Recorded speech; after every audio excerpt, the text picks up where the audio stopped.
الحمد لله رب العالمين ولا عدوان إلا على الظالمين. قال الله تعالى في كتابه المجيد: يريدون ليطفئوا نور الله بأفواههم والله متم نوره ولو كره الكافرون. صدق الله العظيم. حضرات، اللہ تبارک و تعالیٰ نے جو دین ہمیں عطا کیا ہے وہ ایک فطری دین ہے، ایک ایسا قانون ہے جو انسانوں کے تمام مسائل کو حل کرنے کی صلاحیت رکھتا ہے. ایک ایسا دین ہے جس میں انسان کی تمام ضروریات کا لحاظ اور خیال رکھا گیا ہے، جس میں فطرت کے اصول کا بھی لحاظ ہے، فطرت کے قوانین کی بھی رعایت کی گئی ہے، اسلام کے مزاج کی بھی رعایت ہے، حالات کی بھی رعایت ہے، زمانے، ماحول اور بہت سی چیزوں کا خیال اس میں رکھا گیا ہے. یہ اللہ کا آخری قانون ہے اور دنیا کا سب سے بہتر طریقہ ہے زندگی گزارنے کا. اسلام سے بہتر کوئی دین، کوئی سسٹم، کوئی قانون اس روئے زمین پر نہیں اتارا گیا ہے اور قیامت تک اس کا امکان نہیں. اسلام جب آیا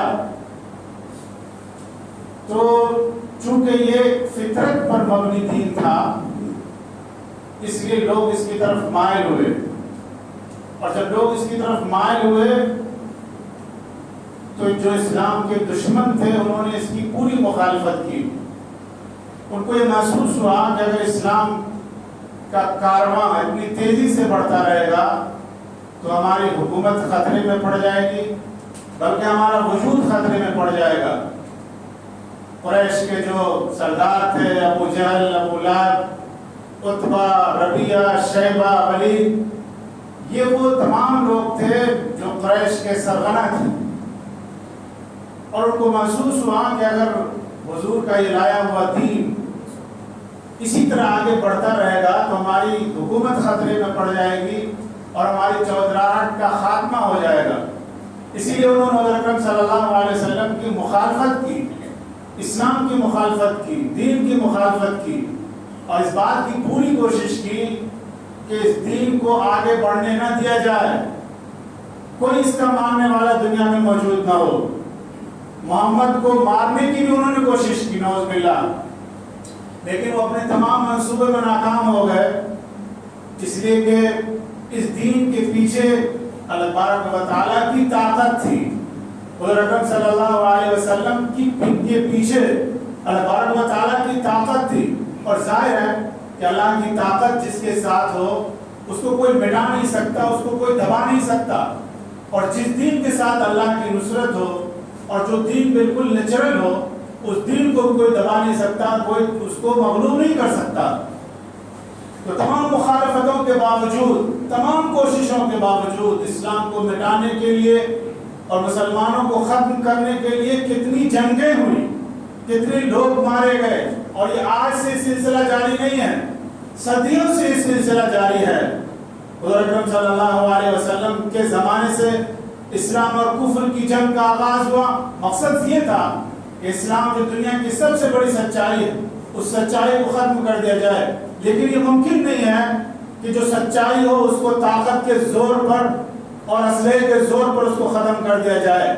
سورج کی روشنی کو کسی طاقت کے ذریعے سے دبایا نہیں جا سکتا، چاند کی نورانیت کو کسی اسلحے سے ختم نہیں کیا جا سکتا ہے.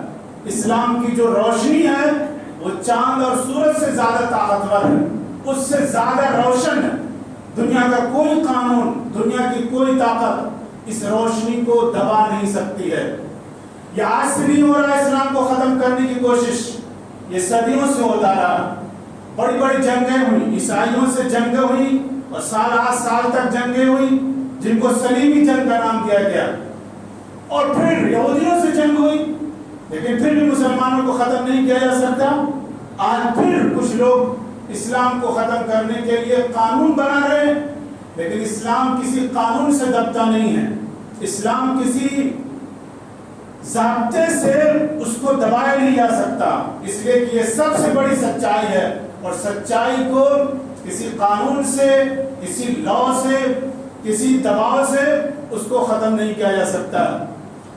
شاعر کہتا ہے کہ اسلام کی فطرت میں قدرت نے لچک دی ہے، یہ اتنا ہی ابھرے گا جتنا کہ دباؤ گے۔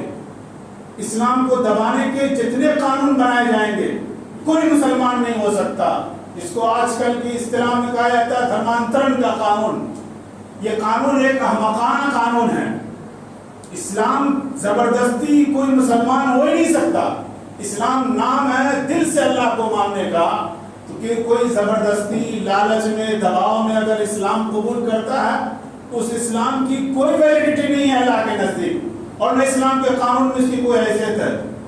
لا اکراہ فی الدین قد تبین الرشد من الغی، اللہ تبارک و تعالیٰ اعلان کرتا ہے کہ اسلام میں کوئی زبردستی نہیں ہے، یہ خالص دل کا معاملہ ہے، اور دل پر کسی کا قابو نہیں چلتا، اور دل پر کسی کا بس نہیں چلتا۔ تو یہ جو قانون بنائے جاتے ہیں کہ کوئی اس اسلام کو، اس مذہب کو قبول نہیں کر سکتا، اس مذہب میں کنورٹ نہیں ہو سکتا، اور یہ نہیں ہو سکتا، فلاں نہیں ہو سکتا، یہ وہ لوگ ہیں جو احمقوں کی جنت میں رہتے ہیں۔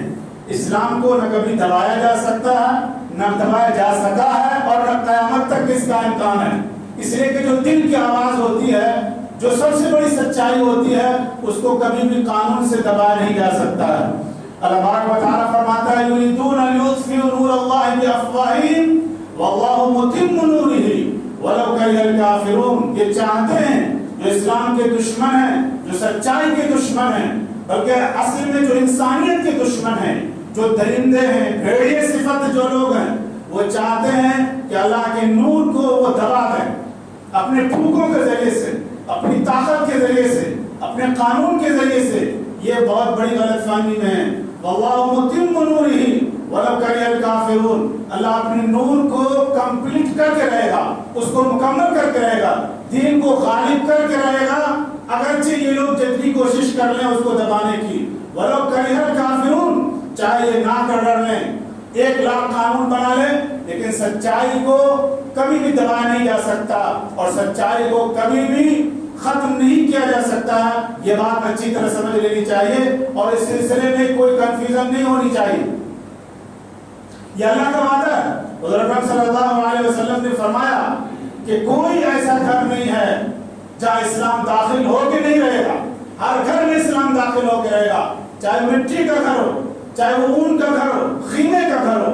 مطلب یہ ہے کہ ہر گھر میں، کچے گھر میں، پکے گھر میں، خیمے میں، ہر گلی کوچے میں، دنیا کے ہر خطے میں، ہر علاقے میں اسلام داخل ہو کے رہے گا، اس کو کوئی روک نہیں سکتا ہے۔ اس لیے کہ یہ سورج کی روشنی سے بھی زیادہ طاقتور ہے، ہوا سے بھی زیادہ طاقتور ہے۔ کوئی ایسی طاقت نہیں جو ہوا کی رفتار کو روک لے، جو سورج کی روشنی کو روک لے۔ تو دنیا میں کوئی ایسا قانون نہیں جو اسلام کی سچائی کو روک لے۔ وَلَوْ كَرِهَ الْكَافِرُونَ، اگرچہ لوگ اس کو جتنا ناپسند کریں، اس کو یہ بات ان پر جتنی ناگوار گزرے، لیکن یہ اللہ کا فیصلہ ہے کہ اسلام داخل ہو کے رہے گا، اسلام غالب ہو کے رہے گا۔ لیکن جو لوگوں کے دل میں چور ہے، جن لوگوں کے دل میں نفاق ہے، اللہ تبارک و تعالیٰ ان کو چھانٹ دے گا، ان کو الگ کر دے گا۔ اللہ تبارک و تعالیٰ امتحان لیتا ہے۔ وَلِيَعْلَمَنَّ اللَّهُ الْمُنَافِقِينَ مِنْكُمْ، اللہ تبارک و تعالیٰ ضرور آزمائے گا کہ کون تم میں نفاق والا ہے، کون پکا ایمان والا ہے۔ جب اس طرح کی آزمائشیں آتی ہیں، حالات آتے ہیں، تو بہت سے لوگ اپنا در بدل لیتے ہیں، اپنا ایمان بدل لیتے ہیں، اپنے ایمان کا سودا کر لیتے ہیں۔ یہ ان کے لیے بہت خطرے کی بات ہے۔ اللہ تبارک و تعالیٰ ایسے لوگوں کو ضرور چھانٹے گا، اور جو خالص ایمان والے ہوں گے، جو کسی بھی دباؤ کے سامنے جھکیں گے نہیں، کسی طاقت کے سامنے نہیں جھکیں گے، کسی قانون کے سامنے نہیں جھکیں گے، اللہ تبارک و تعالیٰ ان لوگوں کو باقی رکھے گا۔ اور پھر جب دنیا ختم ہوگی تو وہ لوگ آخر میں بچ جائیں گے جو ایمان سے خالی ہوں گے۔ قیامت سے پہلے ایک ایسی ہوا چلے گی جس ہوا میں سارے ایمان والے ختم ہو جائیں گے، جتنے پکے ایمان والے ہیں سب مٹ جائیں گے، سب ختم ہو جائیں گے۔ پھر صرف وہ لوگ بچیں گے جو فسادی ہوں گے، جو زانی ہوں گے، جو شرابی ہوں گے، جو اللہ کے مجرم، نافرمان اور باغی ہوں گے، دنیا ایسے ہی لوگوں سے قائم رہے گی، اور جب دنیا میں صرف ایسے ہی لوگ بچ جائیں گے تب ان پر قیامت قائم ہوگی۔ اس دن کے آنے سے پہلے ہمیں اپنے ایمان کو مضبوط کرنا ہے، اپنے دین پر مضبوطی سے قائم رہنے کا عزم مصمم کرنا ہے۔ اللہ تبارک و تعالیٰ ان لوگوں کی مدد کرتا ہے جو دین پر قائم رہنے کا عزم کرتے ہیں، ہر حال میں جو دین پر قائم رہتے ہیں، ہر حال میں جو دین پر جمے رہتے ہیں۔ اللہ تبارک و تعالیٰ ان لوگوں کی نصرت کرتا ہے، ان لوگوں کی مدد کرتا ہے، اور جو ڈاماڈول ہوتے ہیں، جو ہوا کے رخ پہ بھاگتے رہتے ہیں، ہوا کے پیچھے بھاگتے رہتے ہیں، اللہ تبارک و تعالیٰ ان لوگوں کی نصرت نہیں کرتا ہے، ان لوگوں کا ساتھ نہیں دیتا ہے، اور وہ دنیا اور آخرت میں دونوں جگہ ذلیل و خوار ہوتے ہیں۔ اللہ تبارک و تعالیٰ ہم سب کو ایمان پر استقامت نصیب فرمائے۔ وآخر دعوانا الحمدللہ رب العالمین۔